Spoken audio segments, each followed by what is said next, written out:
I never thought that throwing a simple birthday party would turn into a war with the HOA president. But then again, I never expected Karen Widmore to be the kind of person who would dedicate her entire existence to making everyone else's life miserable. When I moved into Meadowbrook Estates 3 years ago, I thought I had found the perfect neighborhood. Tree-lined streets, well-maintained homes, a beautiful community center that residents could reserve for private events. What I didn't realize was that behind every perfect blade of grass and every identical mailbox was a woman who treated the Homeowners Association rulebook like it was her personal Bible. Karen was the kind of HOA president who measured your grass with a ruler. And I don't mean that figuratively. She literally walked around with a measuring tape, checking if anyone's lawn exceeded the maximum allowed height of 3 inches. She had written up violations for garden gnomes being too whimsical, for wind chimes being too melodious, and once, memorably, for a child's sidewalk chalk drawing that she claimed created an eyesore visible from the street. But I had managed to stay off her radar for the most part. I kept my lawn trimmed, my house painted in an approved neutral tone, and my decorations limited to the acceptable holidays outlined in Section 7, Paragraph 4 of the HOA bylaws. Everything changed when I decided to throw my daughter's Sweet 16 party at the community center. I had followed every single rule. I submitted my reservation request 60 days in advance, as required. I paid the deposit and the rental fee. I provided proof of insurance. I even submitted my proposed timeline and guest list for approval, which wasn't technically required, but I wanted to be thorough. The board approved everything unanimously. Well, almost unanimously. Karen had been the only dissenting vote, but she was outvoted 4-1. Before we dive into what happened next, if you're enjoying this story of suburban warfare, do me a favor and hit that like button. And if you want to hear more tales of entitled people getting exactly what they deserve, make sure you're subscribed to Karen Eat World. Trust me, you won't want to miss what happens when this particular Karen realizes she's messed with the wrong person. Now, back to the party planning. 2 weeks before the party, Karen showed up at my door with a clipboard. Of course she had a clipboard. She informed me that she had concerns about noise levels, parking arrangements, and the potential for underage drinking at my event. I calmly explained that we had hired a DJ who would comply with the neighborhood noise ordinance, that we had arranged for shuttle service to minimize parking issues, and that the party was alcohol-free since it was for 16-year-olds. She sniffed, made some notes on her clipboard, and said she would be monitoring the situation closely. I should have known then that she wasn't going to let this go. The day before the party, I received an email from Karen marked urgent in all capital letters with 3 exclamation points. She claimed that she had discovered a previously overlooked bylaw that prohibited parties with more than 25 guests at the community center. I immediately pulled up the HOA documents and searched every single page. No such rule existed. I replied to her email with a polite but firm message, attaching the relevant sections of the bylaws that confirmed there was no guest limit for private events. She responded within minutes, claiming I was reading an outdated version of the rules. I forwarded her response to the other board members, who quickly confirmed that I was correct and that Karen was, in fact, making things up. That morning, at 9 a.m., Karen sent another email to the entire board, copying me. She was calling for an emergency board meeting to discuss immediate safety concerns about my party. The meeting was scheduled for 7 p.m. that evening, exactly 24 hours before my party was set to begin. I showed up to that meeting with a binder full of documentation. I had the approved reservation forms, emails from the board confirming approval, a certificate of insurance, a letter from the DJ confirming his equipment met all noise requirements, and even a copy of the community center rules I had printed and highlighted. I was prepared for war. Karen spent 45 minutes presenting her case for why my party should be canceled. She claimed it would create undue hardship for the neighbors. She suggested that teenagers were inherently uncontrollable and would damage the facility. She even implied, without any evidence whatsoever, that my party was a cover for something more nefarious. The other board members looked increasingly uncomfortable as she spoke. When she finally finished, the board president, a retired accountant named Bill, asked if I wanted to respond. I simply opened my binder and walked through every single concern she had raised, providing documentation that addressed each point. The board voted again, 4-1 in my favor. Karen was visibly furious. I thought that would be the end of it. I really did. I assumed that even Karen would accept defeat once the board had voted twice to approve my event. I was wrong. So very wrong. The next morning, the day of the party, I woke up to find that someone had filed a noise complaint with the city about my event. The complaint claimed that I was planning to operate sound equipment that exceeded municipal noise limits. I had to spend 2 hours on the phone with the city's code enforcement office, providing documentation and getting confirmation that as long as we stayed within the posted limits, which we absolutely would, there would be no issue. The officer I spoke with sounded exhausted and mentioned that they had received 3 separate complaints about my party, all from the same phone number. I didn't need to guess whose number that was. By noon, I had received a certified letter from Karen, in her capacity as HOA president, informing me that the community center's air conditioning system had mysteriously malfunctioned and the facility would not be available for my event. I called the HOA's property management company immediately. They confirmed that there was absolutely nothing wrong with the air conditioning. In fact, they had serviced it just 2 weeks prior, and it was working perfectly.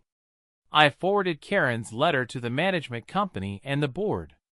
Within an hour, I received a profusely apologetic email from Bill, assuring me that the facility would definitely be available, and that he would personally be there to ensure the air conditioning was functioning properly. At 3 p.m., 4 hours before the party was scheduled to start, I arrived at the community center to begin setting up. Karen was already there. She was standing in the parking lot with her phone out, taking pictures of my car. When I asked her what she was doing, she informed me that I was parked illegally. I looked down at my car, which was perfectly centered in a marked parking space. She claimed that the space I had chosen was now designated for board members only.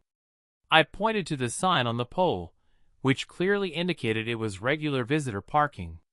She took more pictures and walked away without another word. The DJ arrived at 4 p.m. to set up his equipment. Karen appeared within minutes, demanding to see his business license and permits. He politely provided everything she asked for. She then insisted on measuring the distance between his speakers and the nearest property line, claiming that there were specific setback requirements for sound equipment. The DJ, who had been doing events in this community for years, patiently explained that no such requirements existed. Karen threatened to call the police if he proceeded with setup. He called my cell phone, and I came outside to find her standing with her arms crossed, blocking access to the power outlets. I took a deep breath and made a decision. I pulled out my phone and called Bill, the board president. I put him on speaker and calmly explained the situation. Bill, bless him, had clearly reached his limit with Karen's behavior. He informed her in no uncertain terms that she was interfering with an approved event, that her behavior constituted harassment, and that if she did not leave the premises immediately, he would call for an emergency board vote to remove her from her position. Karen's face turned an impressive shade of red, but she walked away. I thanked Bill profusely and continued setting up. The party started at 7 p.m., and it was absolutely perfect. My daughter was thrilled. Her friends were having an amazing time. The DJ was fantastic, playing a great mix of current hits and classic party songs at a volume that was energetic, but well within legal limits. We had decorated the community center beautifully, with twinkling lights and a balloon arch and a candy bar that the kids were absolutely loving. Parents were complimenting me on how well organized everything was. For about an hour, I actually forgot about Karen and her bizarre vendetta against my family having a good time. Then, at approximately 8:15 p.m., we heard it. Music. Loud music. And I don't mean the bass from someone's car stereo driving by. I mean full volume, concert-level music that was clearly coming from somewhere very close to the community center. At first, I thought maybe someone was having their own party nearby. But as the volume increased, it became obvious that this was intentional. The music was terrible too, not even good party music. It was some kind of aggressive heavy metal mixed with what sounded like polka, playing at a volume that made conversation difficult. I stepped outside to investigate, and that's when I saw it. Karen's house backed up to the community center property, separated by about 50 feet of grass and a decorative fence. She had apparently positioned enormous speakers in her backyard, pointing them directly at the community center. And she had set up industrial-grade floodlights, the kind used for construction sites, aimed right at our windows. The entire back side of the community center was bathed in blinding white light, and the music was so loud that our own DJ's system was completely drowned out. I stood there for a moment, just staring at the spectacle. Karen was standing in her backyard, arms crossed, a satisfied smirk on her face. She had clearly planned this. This was her final play. Since she couldn't stop the party through official channels, she had decided to sabotage it. She was going to make the party so miserable that everyone would leave. My daughter would be humiliated. I would be the neighborhood laughingstock who couldn't even throw a successful birthday party. And Karen would get exactly what she wanted, confirmation of her power and control. I'll admit, for about 30 seconds, I was furious. I wanted to march over there and tell her exactly what I thought of her petty, vindictive behavior. I wanted to call the police and file a noise complaint. I wanted to do something, anything to make her stop. But then, I remembered something important. Something I had learned years ago in my career as a crisis management consultant. The best way to defeat someone who is trying to provoke you is to refuse to be provoked. Don't give them the reaction they want. Instead, turn their attack into your advantage. I walked back into the community center, where the teenagers were standing around looking confused and disappointed. The adults were starting to gather their things, clearly assuming the party was over. My daughter looked like she was about to cry. And that's when inspiration struck. I walked over to the DJ and asked him to turn off our music completely. He looked confused but complied.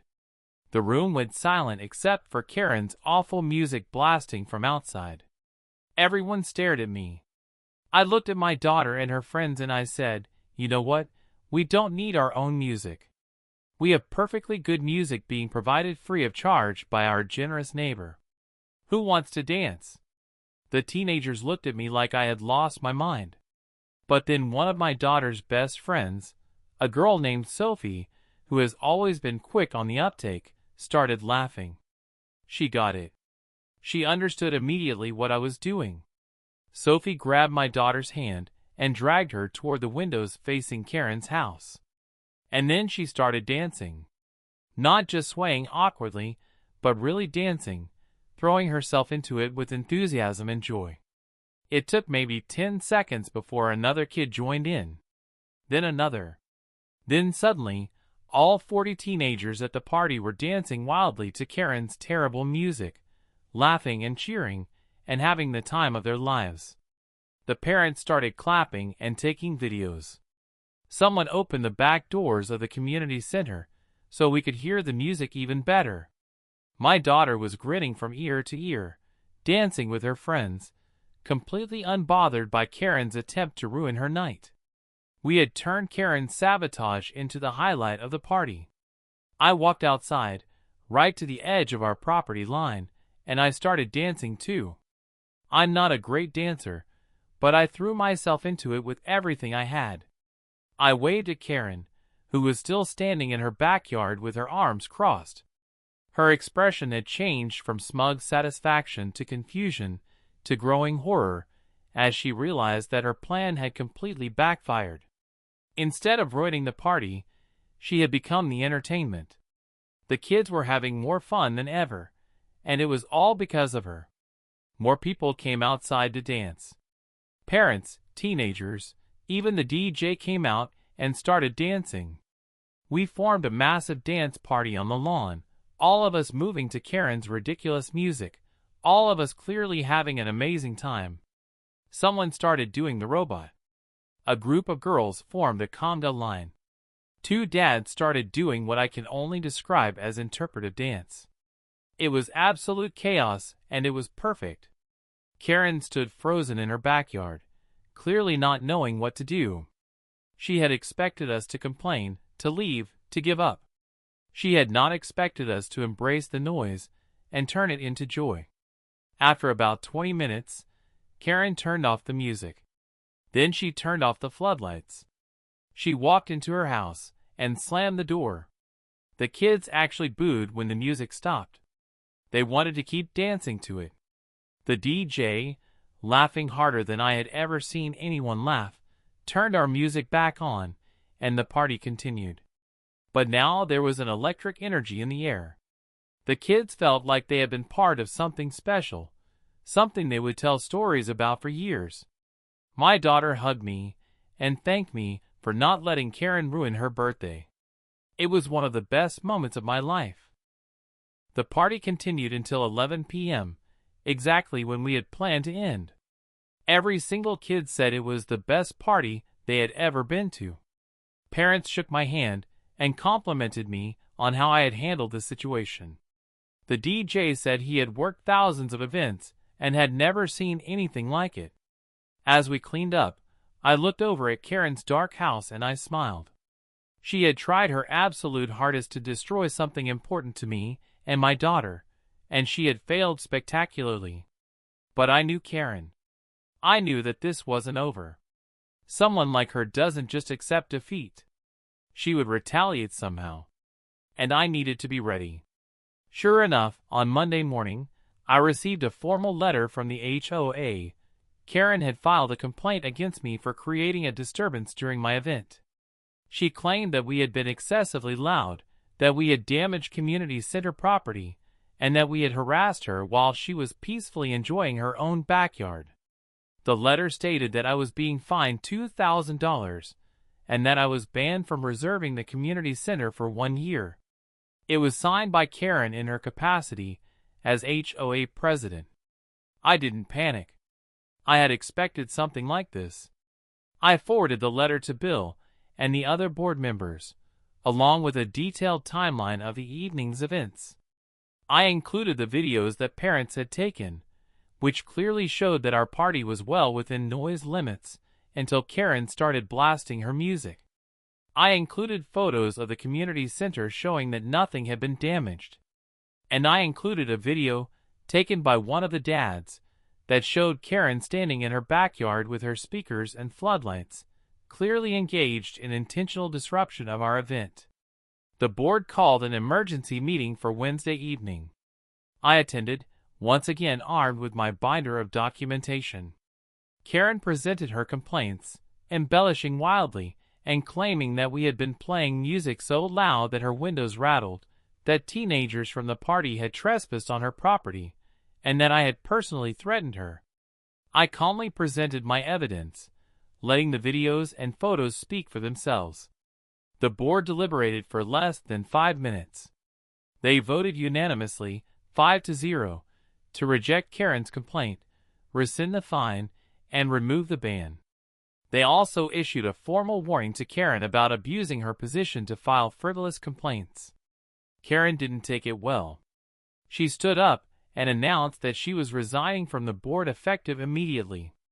She said that clearly the board was biased against her, and that she refused to serve in such a hostile environment.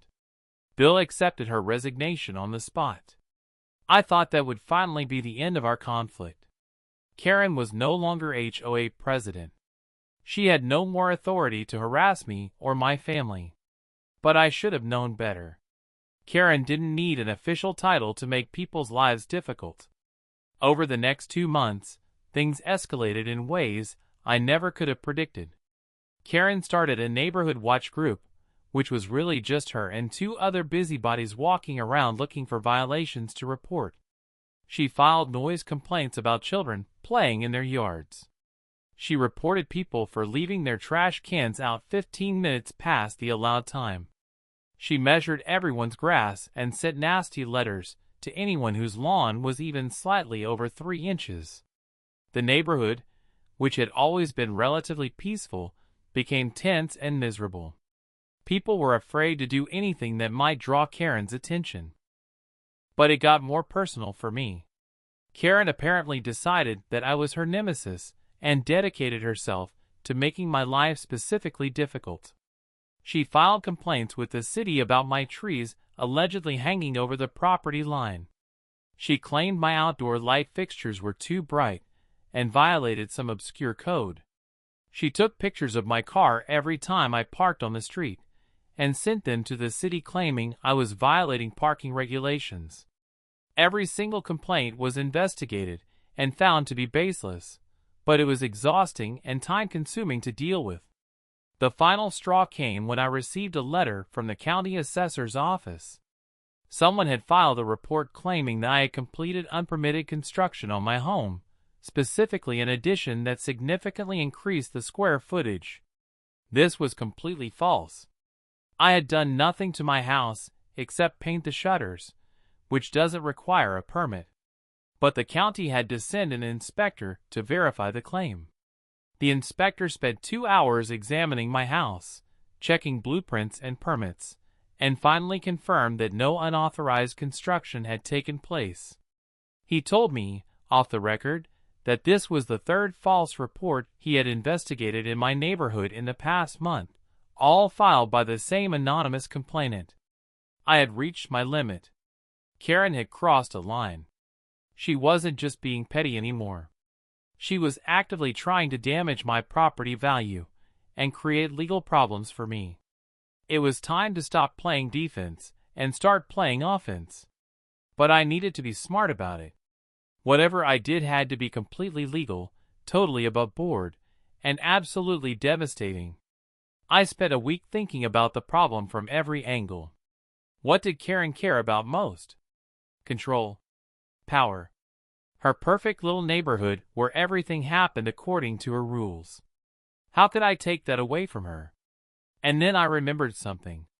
A conversation I had overheard at the community pool the previous summer. Karen complaining to her friend about the empty lot next to her house. The lot had been for sale for years, but it was oddly shaped and backed right up to the community center, so nobody wanted to buy it. Karen had said she was grateful it remained empty because it meant she didn't have to worry about neighbors on that side. She had tried to buy it herself years ago, but the price was too high. She referred to it as her buffer zone. I did some research. The lot was still for sale. It was being sold by an estate, and the executor was motivated to close the deal quickly. The asking price was high, but not unreasonably so for the size and location. The lot was zoned residential, which meant a house could be built there, but the odd shape would make construction challenging. Most potential buyers had walked away for that reason. But I wasn't most buyers. And I didn't want to build a house. You see, I hadn't been entirely honest about my background. When I told people I was a crisis management consultant, that was true, but it was also an oversimplification. I own a consulting firm that specializes in helping businesses navigate complex regulatory and legal challenges. My company is very successful. I'm very wealthy. And I have connections to people who specialize in creative solutions to difficult problems. I made some phone calls. Within a week, I had purchased the lot. I paid cash, closed quickly, and made sure the deed was recorded with the county before anyone in the neighborhood knew what was happening. When Karen found out, she came to my door, angrier than I had ever seen her. She demanded to know what I was planning to build. I smiled and told her she would find out soon enough. She threatened to fight any construction permits I applied for.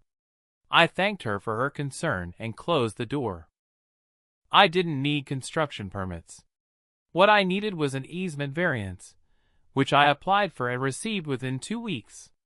I also needed to hire a very specialized contractor who had experience with a very specific type of installation. Then I needed to make arrangements with a local business that provided a particular service. All of this cost a significant amount of money, but I considered it an investment in my peace of mind and in justice. 30 days after purchasing the lot, the installation began. Large trucks arrived early on a Saturday morning. Karen was outside immediately, demanding to know what was happening.